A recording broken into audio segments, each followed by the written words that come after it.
কানাই কারে ভাবে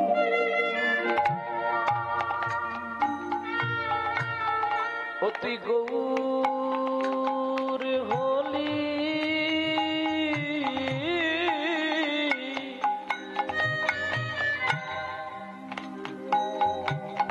একবার তাইয়া মারে বলু কানাই ও তোর সোনার অঙ্গে তোর কৌপিনী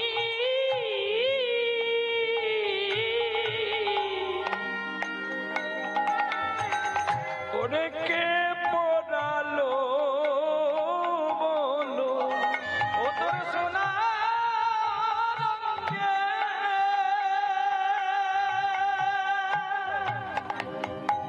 কানাই রে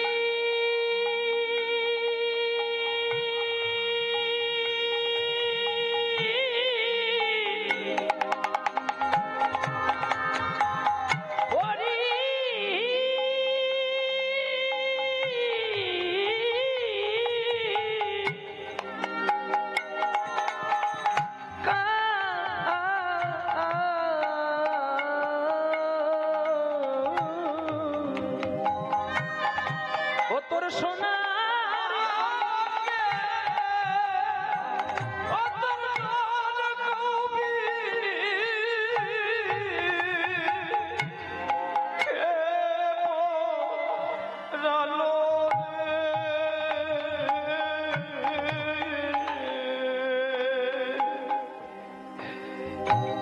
ভগবান গৌরহরি 1486 খ্রিস্টাব্দে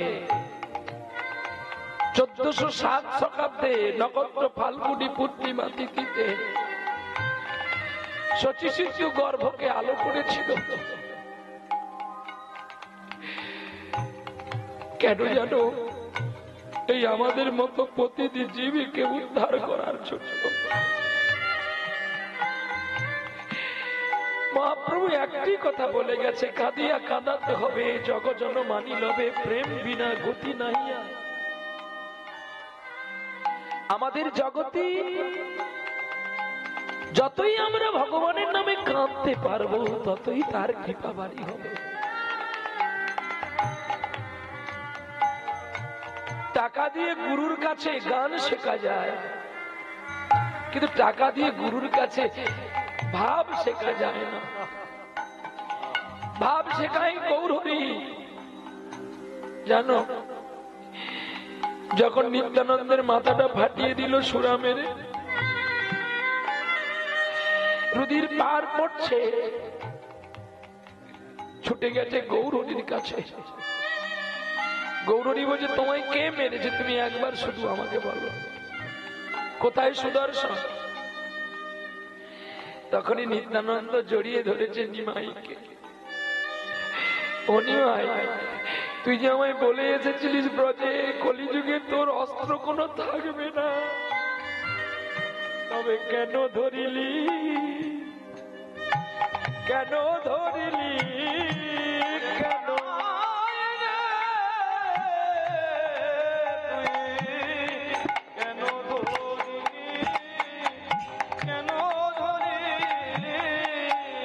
সুদর্শন কেন ডাকিলি? কেন ধরিলি? কেন ধরিলি?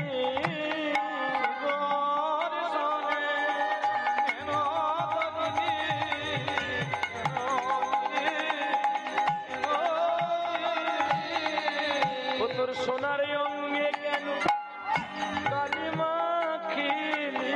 কেন ধরলি? কেন ধরলি? তোরে যায় না চেনা, তোরে যায় না চেনা,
জগাই মাধাইয়ের কথা শুনে তুই যখন সুদর্শন ধরলি, তুই কি জগৎকে পুজো করবি? তোকে কি জগতে লোকে পুজো করবে রে নিমাই?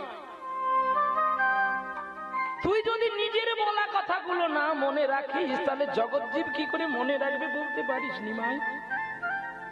উত্তর দে আমায়। ফিরিয়ে দিল সুদর্শনকে মহাপ্রভু। কানতে কানতে দুটি ভাই মিলে চলছে কোথায়? জগাইয়ার মাধাইয়ের কাছে। গোরা বড় দয়াল ঠাকুর। কেমন দয়াল ঠাকুর দেখতে হবে আমাদেরকে? সত্যি দয়াল ঠাকুর না ক্রোধের ঠাকুর? চলো একবারে যাই। কলি ঘোরতি মির গোরা সল জগ জন। কলি ঘোরতি মির গোরা সল জগ জন। ধর্ম করম রঘু দূরে।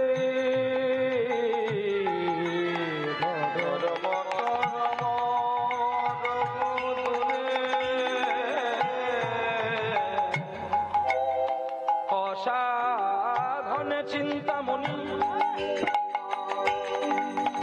বিধি মিলাইল জানে। অসাধনে চিন্তামণি বিধি মিলাইল জানে। অসাধনে চিন্তামণি বিধি মিলাইল জানি। গোরা বড় দয়াল ঠাকুর। আমার গোরা বড় দয়াল ঠাকুর।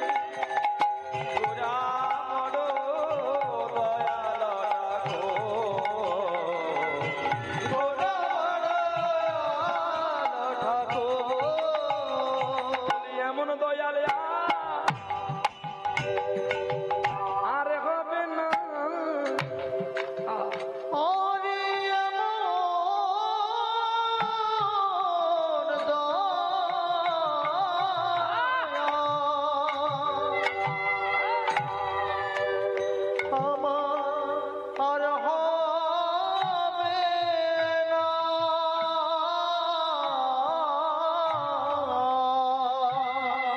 ও যে জবন চণ্ডাল কিছু মানে না। আরে এমন দয়া আর হবে না। ও সে যে উঁচু নিচু কিছু মানে না। ও সবরের উচিষ্ট যে খেতে ছাড়ে না। আরে এমন দয়াল আর হবে না। ওরে ব্রজ ছেড়ে যে সেই এসেছে। আরে এমন দয়াল আর হবে না। ওরে রাজ ভাবে পরিত্যাগ করেছে। আমার এমন দয়াল আর হবে না। যে কাঙাল ভাবে নদে এসেছে। এমন দয়াল আর হবে না। ভক্তের চরণ ধুলি মাখবে বলে। এমন দয়াল আর হবে না। ও গো রাধা প্রেমে নেবে বলে। এমন দয়াল আর হবে না। নামে প্রেমে ভাসাবে বলে। ওরে নামে প্রেমে ভাসাবে বলে। দয়াল আর হবে না। নামে প্রেমে ভাসাবে বলে।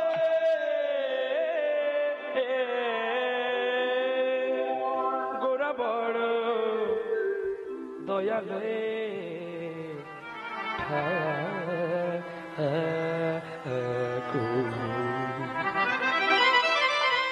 দয়াল ঠাকুর তাকে বোঝা যায়। কাকে না? দয়াল ঠাকুর তাকে বোঝা যায়। বাবা রিভাবটা একটু কমিয়ে রাখছো না? আমারটা যদি এমনি একটু থাকে তাই ভালো। একটু ভলিউমটা একটু, হ্যাঁ মনিটরে একটু ভলিউমটা বাড়িয়ে। বুড়ো মানুষকে এগুলো কিছু দেওয়ার দরকার, শুধু ঠকঠক করলে হবে। বুড়ো আর কদিন বাঁচবে? ছেঁড়া চটটা যদি লাগিয়ে দিবি প্যান্ডেলে কোথাও লাগিয়ে দে।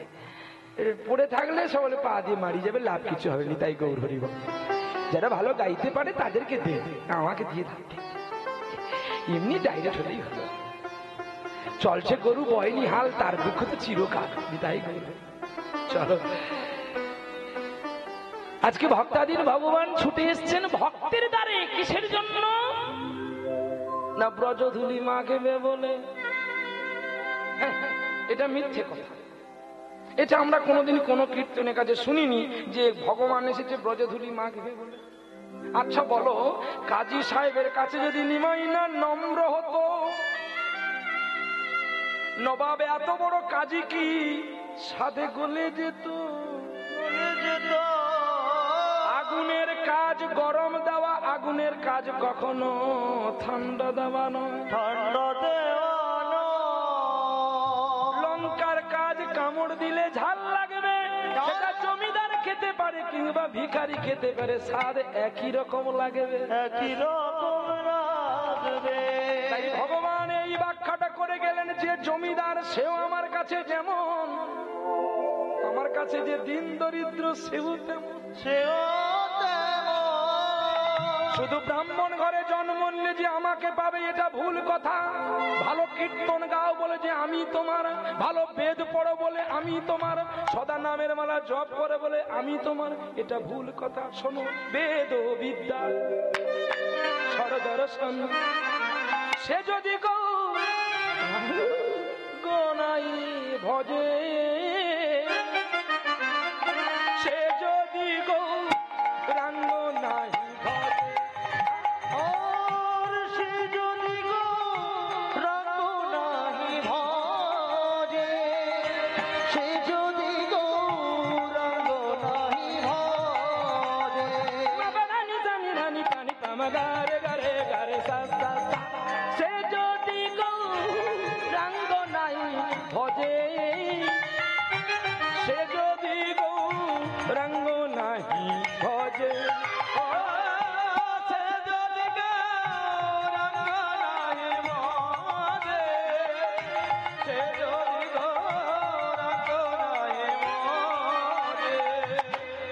আমার আগে একজন মা গেয়ে গেলেন কত সুন্দর করে, আমার আগেও একজন বাবু সোনা গেয়ে গেলেন। হয়তো তিনি চলার পথে একটু ভুল করে ফেলেছেন, উত্তরাগস্টের একটা পদ গিয়ে ফেলেছিলেন। যাই হোক, হয়তো মানুষ মাত্র ভুল হয়, সেগুলো ছেড়ে যান, কারোর দোষ গুণ ধরতে নেই। তো আমার পরে কে যে গাইবে আমি জানি না, মানে সব তো উল্টো পাল্টা হয়ে গেছে। তো যাই হোক, কোনো মা গাইবে নাহলে কোনো বাবা গাইবে। হ্যাঁ, আর সকলের শেষে আমার এক সোনামণি মা এসছে অনেক দূর থেকে, সে আপনাদের কাছে রাজ কীর্তন গাইবে। ভালো, আপনারা ভক্তি করে শ্রবণ করবেন। আর সর্বোচ্চ কথা হচ্ছে, এই অনুষ্ঠান একটা সামান্য অনুষ্ঠান ভাবলে কিন্তু হবে না। এই অনুষ্ঠান চালাতে গেলে বহু অর্থের প্রয়োজন হয়। কম কীর্তনে এত কম নিচ্ছে না। তো এই অনুষ্ঠান যারা করায় আর অনুষ্ঠান যারা পরিচালনা করে, তাদের দোষ ধরার জন্য সর্বত্র একটা লোক দাঁড়িয়ে থাকে। কোন লোকটি? যেমন আপনাদের সেবার আয়োজন করেছে তো নাকি? সেবার আয়োজন আপনার প্রসাদ পেয়েছেন তো নাকি? বাহ, সবাই প্রসাদ পেয়েছেন। তবে মা ঠাকুরানী যে সুন্দর করে রান্না করে গোবিন্দকে ভোগ দিল, আমার আর স্বাদ করে পাওয়া হলো না। মানে যে সুন্দর রান্নাগুলো হয়েছে আমি জানি একটু ভর্তি করে পাবো, কিন্তু তা হলো না। বলে কেন হলো না? বলে আমি আমার একটাই মানে শরীরের ডিফেক্ট আছে যে আমি খেয়ে নিলে গাইতে পারি না। আমাকে না খেয়ে চালানো আমি চলতে পারবো, আমি যদি খেয়ে নিয়েছি তো আর পারবো না, পরে পরে গলার ভোকাল গুলো বসে যায়। তো যাই হোক, গোবিন্দের কৃপায় আমি চাইলাম যে হরিবাসন কেন, হরিবাসন থাকলে আমার মতো অনেক কীর্তনিয়া আসবে। হরিবাসনটা যদি নষ্ট হয়ে যায় তাহলে কীর্তনিয়ার জন্ম নেওয়াটাই বৃথা। চলো, কারোর সুবিধা থাকতে পারে, কারোর অসুবিধা হতে পারে, পরস্পর জন্য, মানুষ মানুষের জন্য, জীবন জীবনের জন্য। দুষ্টু আহামিক বৃষ্টি মানুষ তো কখনো হতে পারে না। কমিটি বিশেষ করে আমাকে বলেছে যে বাবা তুমি কিছু কিছু চলমান কিছু গান আমাদের কাছে শোনাবে, আমরা খুব শুনতে ভালোবাসবো, একটু শোনাবে। আমাকে 34খানা গানের লিস্ট দিয়ে এসছে। তাহলে গান হবে না লীলা? তবে আগে 34খানা গান গাইয়ে কমিটিকে খুশি করব, তারপর আপনাদের খুশি করবো। বলি কেন? না, কমিটি আমাদের অর্থ দিয়ে এনেছে। বলি তা নয়, তা কিন্তু হচ্ছে না কমিটির কাছে। আমরা সবাই মিলেমিশে চলবো, এরই নাম হচ্ছে ভালোবাসা। আপনি যেমন অর্থ দিয়েছেন, তেমন ইনারা সময় দিয়েছে। কি গো, মাঠে কারো ধান পড়ে আছে, সে হরিনাম শুনবে বলে ছুটে এসেছে, তাহলে আগে তাকে দেখতে হবে। বাড়িতে যদি অতিথি আসে, তুমি যদি পুজোর আসনে বসো, আগে গোবিন্দ পুজো ছেড়ে দিয়ে আগে অতিথিকে ভিক্ষা দিতে হয়। বলে কেন? আমি গোবিন্দকে ডাকছি বলে গোবিন্দ আমাকে দিয়েছে। উৎকল ভাগবতে কহিলে মন দিয়ে শুনিবে, একদম ধ্যান দিয়ে কি শোনা প্রমাণ। ভগবান কହୁଛନ୍ତି, জগন্নাথ প্রতাপরুদ্র রাজাকে কହୁଛନ୍ତି, ମୁଁ তোমার ମୋ ପାଖରେ ଦେଖିବାନି, মানে তোমার মুখ আমি দেখবো না। ইয়েতে কহিলে প্রতাপরুদ্র কাঁদি কাঁদি কହୁଛନ୍ତି, ମୁଁ ତୁମର ଚରଣ ମୁଁ ଛାଡ଼ିବିନି, ମୁଁ তোমার ପାଖରେ ପାଖରେ ঘুরিବି। দ্বাদশ বৎসর প্রতাপরুদ্র রাজা ঝাড়ুদারি করিଥିଲେ জগন্নাথ টিকে কৃপা পাইবা পাই। একটু কৃপা পাওয়ার জন্য 12টা বছর ঝাড়ুদারি করেছিল। সে নিজেকে পরিচয় দেয়নি, আমি একজন প্রতাপরুদ্র রাজা। আর আজকে নাই আমরা একটু সময় দিয়েছি ভগবানের জন্য, এ আমাদের কতটা পাওয়া। হ্যাঁ, তবে জেনে রাখবেন, কীর্তনিয়া হতে গেলে আগে সাত্বিক হতে হবে। আমার যদি আহার সূচি না থাকে, আমার বচন সূচি কখনো হবে না। আমি কীর্তন করব, মাছ চিংড়ি খাবো, তাহলে কিন্তু আমার মাদুলি কাজ করবে না। আগে নিজে সূচি হও, অপরকে সূচির পথটা দেখাবে। কে বলেছিল জানেন? কৃষ্ণ পার্থকে বলেছিল, অর্জুন আজকে যে তুমি দেখতে পাচ্ছ যুদ্ধ রণাঙ্গনে যত মাতৃ যত পিতৃগণ, এদের সকলকে আমি কিন্তু মেরে রেখেছি। এদের শুধু সুতোর দড়িটা আমার হাতে আছে, ক্যাপটা আমি ফেলে দিলে এটা ধুপ ধুপ করে পড়ে যাবে কাঠের পুতুলের মতো। আপনারাও যে সন্দেহ নিয়ে এসেছেন প্রহ্লাদ গাইবে, আপনারা শুনবেন, এটা একদম মিথ্যে কথা। আমিও একটা কাঠের পুতুল। যদি তিনি বলায়, যদি তিনি করায়, যদি তিনি চালায়, তবেই চলে। আমার নিজস্ব কোনো সত্তা নেই যে তিনি কি বলবেন, তিনি কি শুনবেন। গোপীদা, তুমি শ্রোতা, তুমি বক্তা, তুমি গুণীজন, তুমি গুণীজন। যদি সময় পাও গো দয়ালে আমায় দিও তোমার যুগল চরণ, যুগল চরণ। ভক্তের চরণ ধুলি আমার সর্বঙ্গে মাখিয়া, সর্বঙ্গে মাখিয়া। মৃত্যুকালে যেন নাম গাইতে পারি এই ভূমিতে শুইয়া, ভূমিতে শুইয়া। ন ধন ন জন ন সুন্দরী কবিতা জগদীশ কাময়ে, জগদীশ কাময়ে। মম জন্মানি জন্মাশ্বরী ভবতী দা ভক্তি রহিত কি। গোবিন্দের কাছে ভগবানকে এই চাইতে হয়, আমার ধন চাই না, যশ চাই না, প্রতিপত্ত চাই না, যেন মরণকালে তোমায় একবার ডাকতে পারি গোপীনাথ। তাহলে গৌরী আমার কেমন দয়াল ঠাকুর। ছোট্ট করে গৌরচন্দ্রিকা করে আমি লীলায় যাব। তাহলে গৌর আমার দয়াল ঠাকুর কেন? না, গৌর আমার দয়াল ঠাকুর এই জন্য যে তিনি জাতির বিচার করেন না। না করেছে ত্রেতায়, না করেছে দাপরে, না করলো কলিকালে। বলে কি করে? এই দেখো হিসাবগুলো দেখো। ত্রেতা যুগে শবরীর উচিষ্ট খেয়েছিল রামচন্দ্র, ছোট ছোট করে বলে যাচ্ছে। তারপরে বসু শবরের খাইল নীল মাধব, মানে বসু শবরের উচিষ্ট নীল মাধব খেয়েছিল তো নাকি? বুঝি পারিছ না কথা? না বুঝি পারনি? বুঝি পারিছ? উচিষ্ট খাইছিলে না জগন্নাথ নীল মাধব? হ্যাঁ, তা আপনার মনে ভগবানকে কে ভালোবাসুছ? হাতটা তুলে তো গুটে। ভগবানকে কে ভালোবাসুছ? ভালোবাসিছ, হাতটা তোলা দেখি। ও বাবা, সকল ভালোবাসিছ। মু জানি নদিয়ার লোক ভালোবাসি, মু জানি মেদিনীপুরের লোক ভালোবাসি, মু জানি 24 পরগনা লোক ভালো। তো আপনার মনে এতে ভালোবাসি? গিরিধারী তুমি যাও, এই লাইনে কে আছে দেখে নাও। তুমি যাই কি সকল ভক্তের কাছে কে চরণ ধুলি দেহিবে দাও। আমি ভগবানের মাথায় দিব আপনাকে চরণ ধরি দিও যাও ঝুড়িলি চালি যাও কে আছো একটু চরণ ধুলি দাও তোমাদের চরণ ধুলি ভগবানের মাথায় দেব দাও না ভালোবাসো বলো সকলে বলে ভালোবাসো মোরে শুনেছি অনেকবার, তবু সেদিনেরও মতো ভালোবাসনি কবুয়া। ভালোবাসি কৃষ্ণ গোবিন্দকে বলছে তুমি ভালোবাসো ঠিকই, কিন্তু সেদিনের মতো তুমি আমাকে ভালোবাসোনি। সেদিনের মতো যদি তুমি আমায় ভালোবাসতো, সাধারণ আমি বিরজার কুঞ্জে গিয়েছিলাম বলে তুমি এত মান করে থাকতে পারতে না গোবিন্দ। না টঙ্কা লইবার লাগি মু কইনি, মু চরণ ধরি লাগি কইছি।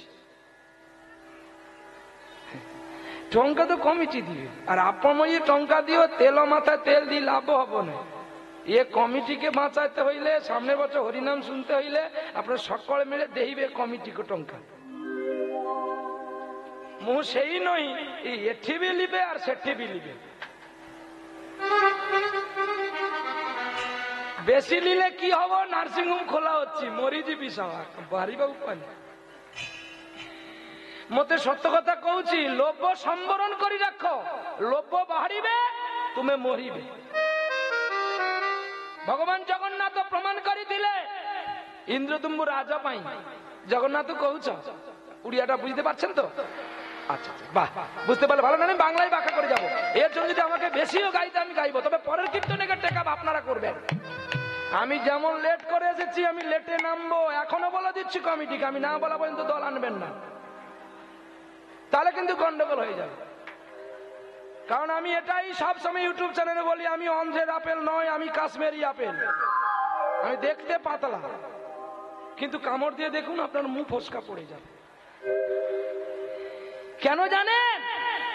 অন্ধ্রের আপেলকে টিকিট লাগিয়ে বিক্রি করতে হয়, আর কাশ্মীরি আপেল যেটা হয় তাকে টিকিট না লাগালেই বিক্রি হয়। সাত্বিক বৈষ্ণব যারা হবে, সাত্বিক আহার যারা করবে, তারা সদা সর্বদা সবাইকে ভালোবেসে যাবে। অর্থ নাও, মানুষকে ভালোবাসা দিয়ে নাও, তার আগে নিয়ে। একটি বিশেষ ঘোষণা, আপনারা কমিটি বাবু সোনার যারা আছো, তোমরা আসবে না, আমি শেষে ভিক্ষা করে তোমাদের দেব। তোমরা যেটা সিদ্ধান্ত করবে সেটাই হবে। যদি সমাজে ভিক্ষা করো তাহলে কিন্তু একটুখানি পালা ডিস্টার্ব হতে পারে, তাও বলে দেবো, কারণ সবাই আনচান হয়ে যাবে। আর যদি না বলো যে না তার চেয়ে ভালো আপনারা 20 জন 25 জন এসে তাড়াতাড়ি করে পৌঁছে যান, সবাই আপনাদের ভিক্ষা দেবে। আর যারা ভিক্ষা দেবে না তাদের কাল দুপুরবেলা কাল নাগিনী কামড় দিবে। ভিক্ষা দিতেই হবে। সুযোগ যখন আজকে আমি পেয়েছি আমি বলে যাব, কারণ কালকে বাঁচবো কিনা ঠিক নেই, আর আসবো কিনা ঠিক না। তবে আসবো, আপনাদের আসছি মাঘ মাসের 12 তারিখে বিকেল 5টায় সন্দেশখালী আসছি। আবার হবে তো দেখা, এ দেখাই শেষ দেখা নয় তো, চলো।